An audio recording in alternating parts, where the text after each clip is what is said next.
గురువుగారు సగుణారాధనకి, నిర్గుణారాధనకి మధ్య తేడాని భాగవతం ఎలా వివరించింది? సగుణో రాగినహ నిర్గుణో నిరాగినహ మహాభాగవతం చెప్తాను. సగుణో రాగినహ, సగుణవంతులు, సగుణం అర్చన చేసేటువంటి వారు అని ఇక్కడ అర్థం. సగుణము అంటే ఏంటంటే గుణముతో కూడుకున్నటువంటిది. గుణము అని అంటే ఆకారము కలిగినది అని ఇక్కడ అర్థం. మామూలుగా గుణం అంటే ఏంటి అనుకుంటామంటే లోకంలో మంచి చెడు ఇట్లాంటివి గుణాలు అంటాం. ఇక్కడ అర్థం ఏంటంటే గుణము అని అంటే ఒక ఆకృతి. దేవుడి మీదకి మన దృష్టి వెళ్ళాలి అని అంటే ఒక ఆకృతిని కలిగించుకుంటాం.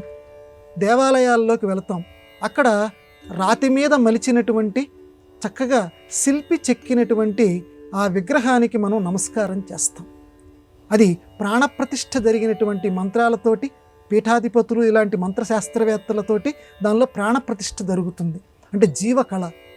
మామూలుగా మనం ఎటువంటి చైతన్యం కలిగి ఉన్నామో అది కూడా అటువంటి చైతన్యం కలిగి ఉంది. కాబట్టి అది ఆ రకంగా ఒక గుణాకారంగా, గుణము అంటే ఇక్కడ విగ్రహాకారంగా ఒక ఆకృతిగా ఉన్నటువంటి ఆ వినాయకుడికో అమ్మవారికో లే విష్ణుమూర్తికో ఎవరో ఒకరికి మన మనస్సు ఎవరి మీదకి గురవుతుందో ఆయనకి మనం వెళ్ళి నమస్కారం చేసుకొస్తాం. దీనిని సగుణ ఆరాధన. ఈ సగుణ ఆరాధన చేసే వాళ్ళందరూ రాగులు అన్నారు మహాభాగవతం. రాగులు అని అంటే రాగత్వము కలిగినటువంటి వారు, ప్రేమ కలిగినటువంటి వారు.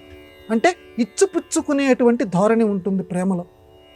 స్వామివారికి మనం ఒక కొబ్బరికాయ కొడతాం, ఒక నైవేద్యం పెడతాం, ఆయనకి ఇస్తాం, స్వామి మళ్ళీ మాకు ఇవయ్యా అంటాం. ఒక రాగత్వం మనలో ఉంటుంది. లేకపోతే మా అమ్మాయికి తగ్గాలనుకుంటాం, మా అమ్మాయికి పెళ్లి జరగాలనుకుంటాం, లేకపోతే మా అబ్బాయికి ఉద్యోగం రావాలనుకుంటాం. ప్రేమ, అయ్యా నువ్వు తండ్రివి కదా, నువ్వు తల్లివి కదమ్మా, ఈ కోరిక తీర్చు. ప్రేమపూర్వకమైనటువంటి వాతావరణం అంటే ప్రేమ మనసులో ఉండి దానికి సంబంధించి సగుణారాధన చేస్తాం. కాబట్టి వీళ్ళందరూ రాగులు అన్నాడు, సగుణారాధన చేసే వాళ్ళందరూ. నిర్గుణ విరాగిన, నిర్గుణోపాసన. నిర్గుణోపాసన అంటే విగ్రహంతో సంబంధం లేకుండా ఎవరైతే దైవాన్ని ఆరాధిస్తారో అలాంటి వాళ్ళు చేసేటువంటి ఉపాసనని, ఉపాసన అంటే ఇక్కడ సేవ లేకపోతే భజన ఇట్లాంటిది, కీర్తన పాడటం, ఇది నిర్గుణోపాసన అనేటువంటిది విరాగిన, వైరాగ్యం ఉన్నటువంటి వాళ్ళు మాత్రమే చేయగలరు.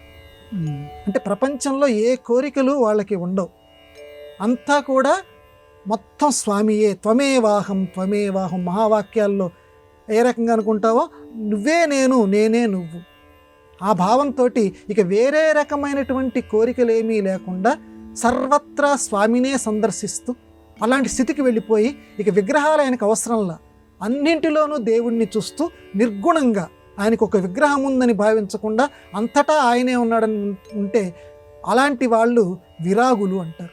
అలాంటి విరాగులు చేసేటువంటిది నిర్గుణోపాసన, రాగులు చేసేటువంటిది సగుణోపాసన. కాబట్టి సగుణోపాసన, నిర్గుణోపాసన మరి ఏది మేలండి అది చెప్పి మనం విరమిస్తాను.